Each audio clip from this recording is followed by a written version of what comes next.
के चर्चित शिक्षक और खान जीएस रिसर्च सेंटर के संस्थापक खान सर एक बार फिर अपने बेबाक बयानों को लेकर चर्चा में हैं।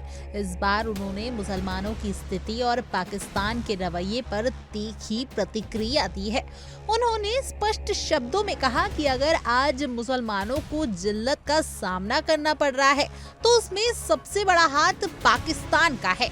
खान सर ने मीडिया से बातचीत में कहा कि मुसलमानों को अगर जिल्लत सहना पड़ रहा है तो उसमें 80% योगदान पाकिस्तान का है।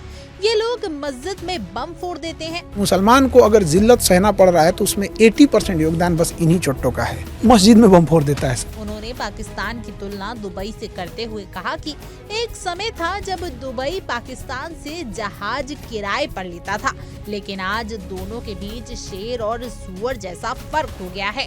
दुबई एयरलाइंस भाड़े पे पाकिस्तान से जहाज ले जाती थी और आज दुबई कहाँ हो गया। दुबई और पाकिस्तान में शेर और सूअर का अंतर है। अपनी निजी जिंदगी पर बात करते हुए खान सर ने अपने खास अंदाज में कहा कि उनकी शादी कब हुई ये किसी को नहीं पता। उन्होंने चुटकी लेते हुए कहा, बीपीएससी का पेपर लीक हो जाता है लेकिन मेरी शादी नहीं लीक हुई। पटना में हुई ना शादी आपकी? नहीं, किसी को नहीं पता है कहाँ हुई थी। बीपीएससी का पेपर लीक हो जाता है, हमको ये नहीं समझ में आता। मेरी शादी लीक नहीं हुई, इनका पेपर कैसे लीक हो जाता है। उन्होंने बताया कि उनकी पत्नी ने खुद ही घूंघट रखने का फैसला किया था। बवाल मचा कि घूंघट ओढ़ा था आपकी वाइफ ने। ये वाइफ का ही मेरे डिसीजन था। बिहार के प्रति अपने प्रेम को जाहिर करते हुए खान सर ने कहा, अगर मेरे हाथ में कोई जन्नत या बेकुंठ धाम दे दे तो भी मेरे लिए बिहार ही बेकुंठ है। अगर हमें कोई एक हाथ में जन्नत दे देना, जन्नत तो छोटी चीज हो जाएगी, कोई बैकुंठ धाम दे देगा तो मेरे लिए बिहार है बैकुंठ धाम।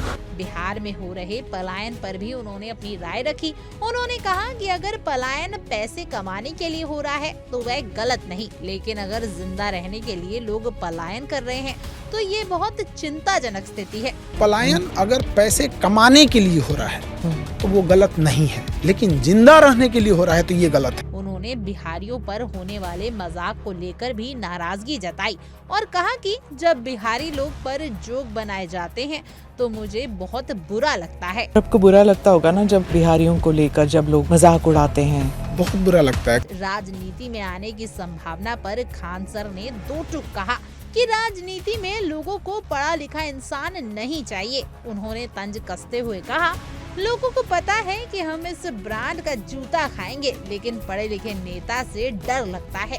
पॉलिटिक्स में हम एक चीज देखे ना कि लोगों को चाहिए नहीं पढ़ा लिखा आदमी, उसको पता है कि हम इस ब्रांड का जूता खाएंगे, दूसरा ब्रांड का नहीं खाएंगे। बिना लाग लपेट के बात कहने वाले खान सर का ये इंटरव्यू एक बार फिर सोशल मीडिया पर वायरल हो रहा है और लोगों के बीच चर्चा का विषय बना हुआ है।